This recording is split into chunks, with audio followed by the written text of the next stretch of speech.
Puluhan tokoh nasional yang keras mengkritisi pemerintahan Kabinet Presiden Joko Widodo seperti Rocky Gerung, pengamat ekonomi Ihsanuddin Nursi, mantan Menteri Kehutanan MS Ka'ban, Ketua Muhammadiyah Din Samsudin, Sri Bintang Pamungkas, Adi Masardi, dan banyak tokoh kritis nasional lainnya.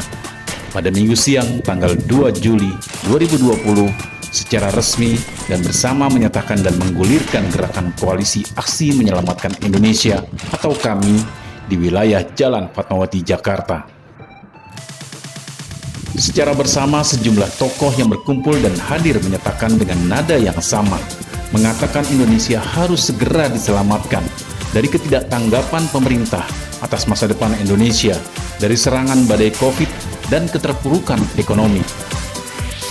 Gerakan Koalisi Aksi Menyelamatkan Indonesia menurut sejumlah inisiatornya terbentuk karena keprihatinan nasib bangsa Indonesia yang bisa mengarah ke lebih buruk daripada keadaan sebenarnya, berkepanjangan dan belum tahu kapan berakhir. Ketua Muhammadiyah Din Samsudin melihat Indonesia harus diselamatkan dari kleptokrasi, oligarki kekuasaan, dan politik dinasti yang berada di sekitar pemerintahan Presiden Joko Widodo hingga mampu dan berani melabrak Undang-Undang Dasar 1945. Indonesia dalam menyelamatkan bangsa ini dari praktek korupsi, kolusi, nepotisme yang masih merajalela bahkan di lingkaran terdekat dari kekuasaan itu sendiri. Menyelamatkan Indonesia adalah menyelamatkan negara besar ini dari oligarki, kleptokrasi, politik dinasti yang bahkan dengan segala keangkuhan melabrak undang-undang yang ada dan melanggar konstitusi Undang-Undang Dasar 1945. Masih ada sederet lagi apa yang dapat kita katakan, dan saya merasa kehilangan dan kekurangan kata-kata dan frasa untuk mengungkapkannya, kecuali apa yang selama ini secara sungguh-sungguh dari hati saya sampaikan, bahwa kiblat bangsa ini telah melenceng, bahwa cita-cita nasional telah dikangkangi dan dibangkangi, dan oleh karena itulah menyelamatkan Indonesia adalah meluruskan kiblat bangsa. Rocky Gerung yang sering mengkritisi pemerintah kabinet kerja ini melihat koalisi aksi penyelamatan Indonesia sebagai kecambah dari sebuah perubahan politik dengan membiarkan politik gagasan. Rocky melihat pemerintah saat ini anti gagasan dan takut berdebat dengan memelihara sejumlah buzzer bayaran.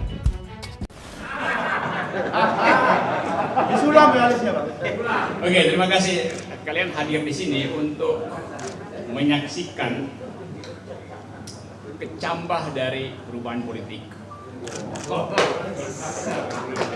Dan kecambah itu adalah pikiran, gagasan. Karena rejim ini rejim yang anti gagasan. Dia pakai politik melalui fasilitas buzzer. Buzzer itu bagian paling buruk dari orang bodoh. Karena dia anti gagasan. Jadi begitu kita masuk dengan politik anti gagasan, maka prinsip pertama di dalam leadership selesai.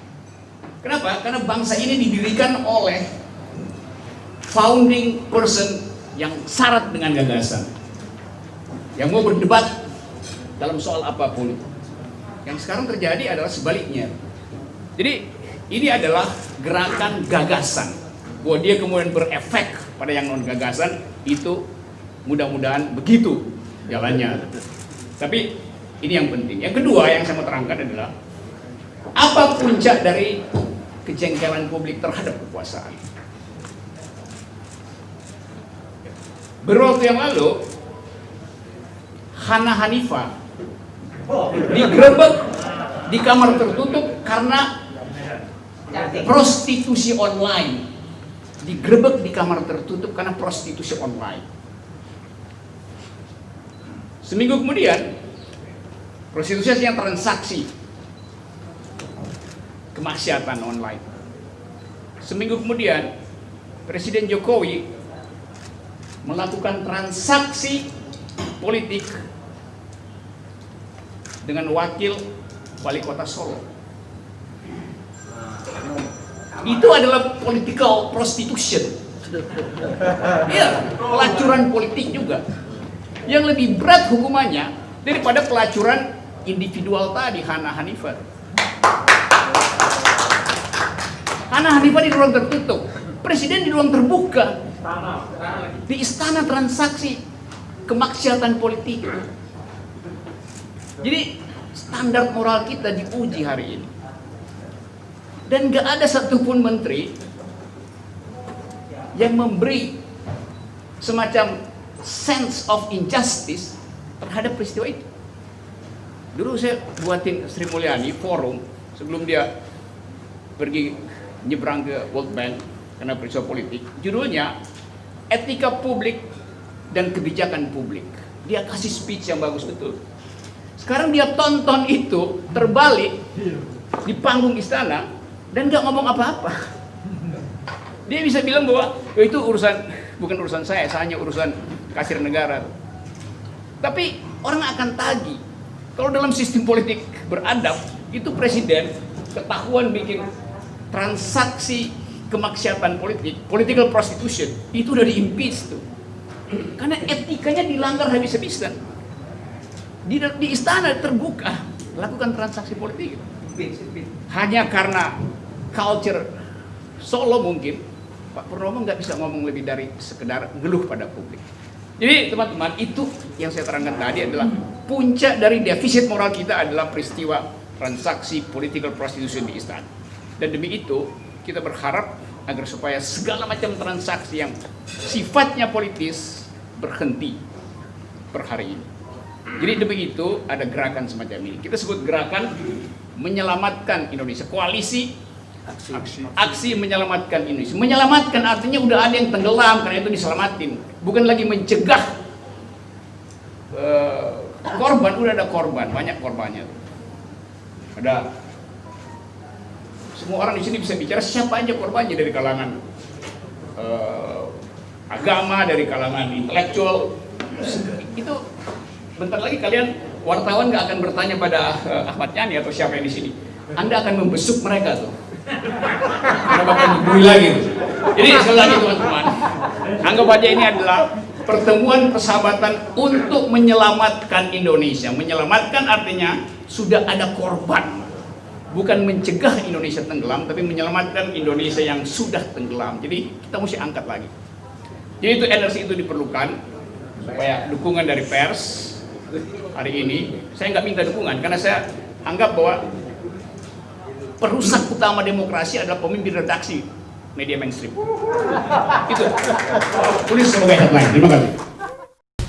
Di sektor ekonomi, Indonesia perlu diselamatkan karena banyaknya masyarakat miskin yang sudah mencapai 150 juta rakyat miskin.